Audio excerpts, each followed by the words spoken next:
Salut à tous, j'espère que vous allez bien. Aujourd'hui on se retrouve pour une nouvelle vidéo de la tier list des personnages antagonismes. Alors les personnages antagonismes, c'est les boss des teams méchantes dans Pokémon, comme la team Galaxy, la team Rocket, la team Plasma, la team je sais plus comment s'appellent les autres teams. Mais en tout cas voilà, c'est les boss des teams méchantes en tout cas dans Pokémon, dans les jeux Pokémon, en tout cas dans toutes les teams. Bon, il n'y a pas celle de Pokémon épée bouclier. Après, je pense pas que la team Yell soit vraiment une team méchante. Donc du coup, c'est parti pour cette tier list. J'espère que ça vous plaira en tout cas. Et on est parti du coup pour faire cette tier list. Il n'y a pas beaucoup de personnages, donc cette vidéo va durer un peu moins longtemps que les autres tier list. Donc voilà, en tout cas, c'est parti.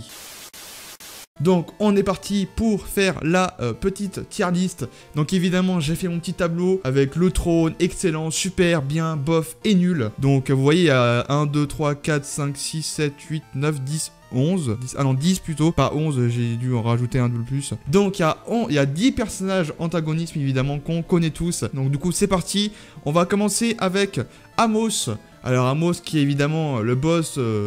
Enfin, on va dire que c'est l'un des boss de la team Rocket, parce qu'il y en a un autre à côté, hein, évidemment, qui est encore plus gradé que lui. Donc Amos, voilà, bon, comme on le voit, c'est le R avec la team Rocket. Alors Amos, bon, c'est un personnage qu'on voit pas souvent non plus. De mon avis, j'aime pas trop ce personnage. Pourquoi? Parce que... je sais pas, il ressort pas trop dans les jeux Pokémon, enfin dans les jeux en tout cas des premières générations et tout. Voilà, on le voit pas souvent, le combat pas. Après c'est pas un boss non plus très difficile. Voilà, c'est pas le boss le plus fort de la Team Rocket. Donc je le mettrais, bon, dans bof. C'est pas terrible, j'aime pas trop. Je sais pas, il ressort pas un personnage vraiment super fort et tout. Donc bon, je mettrais dans bof. Amos, voilà, tout simplement, de la Team Rocket.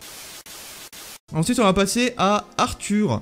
Donc lui, c'est le boss de la team Aqua. Voilà, la team Aqua dans Pokémon Saphir et pas dans Ruby, parce que Ruby, c'est Max qu'on verra après. Donc Arthur, il est cool en vrai, j'aime beaucoup ce personnage. C'est un personnage assez costaud quand même. Et voilà, j'aime bien son personnage, j'aime bien comment il est et tout. Voilà, sympa. Je le mettrais dans soit super, soit excellent. Je mettrais dans super. Parce que Arthur, voilà, il est quand même super cool en vrai. J'aime beaucoup ce personnage.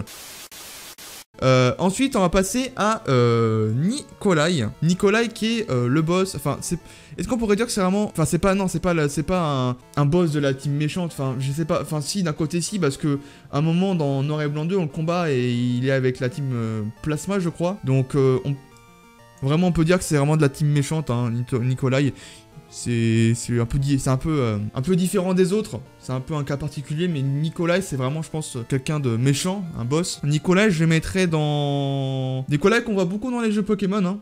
Il est ressorti après dans Ultra Soleil, Ultra Lune et tout. Donc je le mettrais dans Super aussi, parce que franchement, ce personnage, il est hyper bien aussi, j'aime bien. Il a un côté vraiment scientifique, comme on le voit et tout. Et franchement, on le voit beaucoup dans les jeux. Il est quand même assez fort, on va pas se mentir des fois. Et voilà, c'est un personnage en plus que j'aime bien, voilà. Nicolas qui est vraiment super cool. Du coup, le prochain, c'est Helio. Helio qui est dans Platine. Voilà, dans évidemment Pokémon Platine. Alors Helio, bon, c'est vraiment le personnage que je mettrais dans le trône.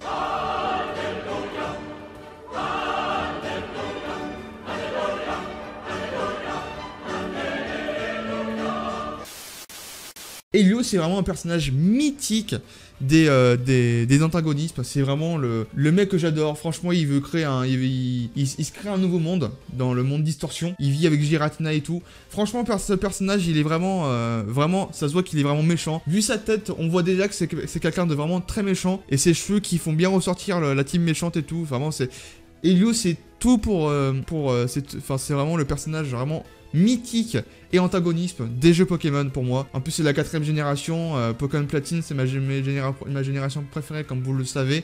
Et Helio c'est vraiment le personnage mythique et je dirais même emblématique pour moi. Et d'un côté quand il veut créer son monde Distorsion et qu'il veut y rester seul. En tout cas c'est vraiment le personnage mythique que j'adore. Enfin c'est vraiment ce personnage que j'adore énormément.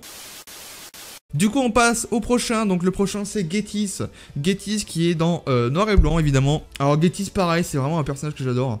Je mettrais dans excellent. Et bon, pour moi il vole pas le trône, mais quand on le voit, tu vois déjà c'est quelqu'un qui est méchant. Il a un peu le côté haine, on va dire. mais vraiment beaucoup plus méchant. N, c'est le mec du genre méchant aussi, mais je veux dire, d'un côté, il est gentil, tu vois. Gettys, c'est vraiment le mec méchant. Ce personnage, c'est quand même... ça vaut pas le trône. C'est pas comme Elio, mais franchement, ce personnage, il mérite son excellent parce que franchement, j'adore aussi. Il a vraiment un côté méchant. Hein, quand on le combat à la fin, après avoir combattu N, le maître de la ligue, après on combat Gettys, et j'adore aussi son thème de musique. Franchement, je mettrais dans excellent, parce que franchement, on voit qu'il fait il fait vraiment partie de la team méchante. Ensuite, on passe à Giovanni. Contrairement à Amos, c'est vraiment le plus gradé au niveau des boss. Hein, c'est vraiment le boss ultime, on va dire. Amos, c'est un boss, mais moins que Giovanni. Giovanni, voilà, c'est vraiment le boss, voilà, le grand boss de la Team Rocket, que j'apprécie beaucoup en tout cas. Ça se voit aussi quand on voit sa tête, il a une tête vraiment méchante et tout. Donc bon, Giovanni, évidemment, je mettrais dans excellent comme Gettys. Parce que franchement, Giovanni, personnage mythique aussi. Mais franchement, ça se voit que c'est vraiment le plus haut de la Team Rocket et tout. Ça se voit quand on voit sa tête et tout, son costume et tout. Franchement, ça se voit vraiment directement que c'est un méchant, quoi. Ensuite, on a Guzma. Alors Guzma qui est dans Soleil et Lune. Alors Guzma, bon, il est cool, il est cool, j'aime bien ce personnage aussi. Il est cool, ça se voit, il a une tête assez marrante aussi, j'aime bien. Il fait côté méchant aussi à côté, donc bon...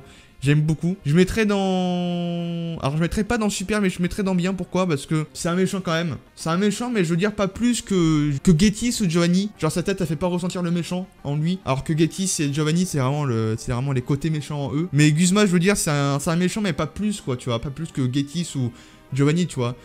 Guzma, c'est un peu le mec qui nous emmerde, tu vois. Mais Guzma, c'est vraiment le méchant, mais pas sans plus, quoi, tu vois. Ensuite, on passe à Elzamina. Donc, c'est la chef, la boss de la fondation Aether dans Soleil et Lune. Donc, c'est différent que de Guzma, parce que Guzma, lui, c'est vraiment la team méchante.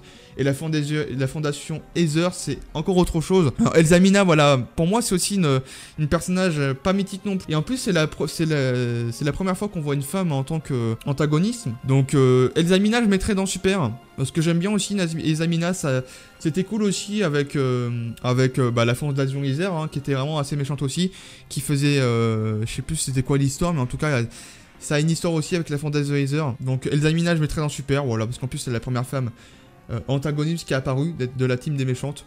Donc voilà, ça fait changer un peu. Ensuite, on passe à Lysandre. Alors, Lysandre, j'ai beaucoup aimé aussi, hein, je vais pas vous mentir. Lysandre, j'ai beaucoup aimé aussi, donc je mettrais dans excellent pour moi, parce que Lysandre, c'est... Pareil, il a une chevelure qui fait côté méchant, sa tête aussi, et tout. Donc après, à côté, il a une histoire, il veut détruire le monde et tout. Lysandre, c'est un peu comme Gettys et Johnny, ça fait ressortir vraiment méchant. Et franchement, j'ai beaucoup aimé ces personnages. Pour moi, c'est vraiment excellent. J'aurais pu le mettre dans le trône aussi, mais le trône, c'est vraiment un personnage. Et le personnage, c'était vraiment Elio. Et le dernier, c'est Max. Max qui fait partie de la team Magma, ce qui est contraire avec le Arthur qui est de la team Aqua. Donc lui, Max, c'est Pokémon Ruby, que Arthur, c'est Pokémon Saphir, pas pareil. Alors Max, j'aime beaucoup moins que Arthur. Je mettrais dans bien, pourquoi? Parce que, je sais pas, Max, il a pas côté...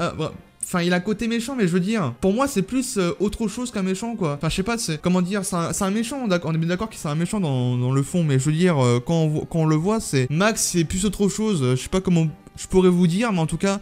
il fait moins côté méchant que Arthur, je trouve. Donc voilà pour la tier list des personnages antagonisme. Donc évidemment, je vous fais un petit récapitulatif de tout ce qu'on a fait de la tier list. Alors du coup, voilà la tier list des antagonismes Pokémon. Donc on a en premier Elio, qui est évidemment dans le trône. Pour moi, Elio, c'est vraiment le personnage qui doit être dans le trône. Il est incroyable, il a vraiment un côté méchant, ce gars. Et franchement, j'adore ce personnage, il a vraiment un style de personnage méchant, quoi. Il est vraiment mythique. Excellent, Gettys, Giovanni et Lysandre. Vraiment, ça, c'est les personnages que j'aime beaucoup au niveau de leur style et vraiment au niveau de leur méchanceté. Super, Arthur, Nikolai et Elzamina. Bien, on a Guzma et Max. Et dans Bof, on a Amos, voilà. En tout cas, pour la tier list, c'était assez rapide. En tout cas, merci à tous d'avoir regardé cette tier list. J'espère qu'en tout cas ça vous aura plu. N'hésitez pas à mettre un petit pouce bleu, à vous abonner, à partager et à commenter. Et on se retrouve la semaine prochaine pour une nouvelle tier list. N'hésitez pas à me proposer des tier lists que je pourrais faire dans Pokémon, dans les commentaires. N'hésitez pas à me proposer en tout cas. Et du coup, nous on se retrouve la semaine prochaine. N'hésitez pas à me suivre sur les réseaux sociaux qui se trouvent en description. Vous pouvez aller voir mon Utip pour m'aider financièrement et gratuitement. Et vous pouvez aussi aller voir mon Tipeee pour m'aider à mes objectifs. En tout cas, merci à tous et on se donne rendez-vous la semaine prochaine pour une nouvelle tier list. Ciao.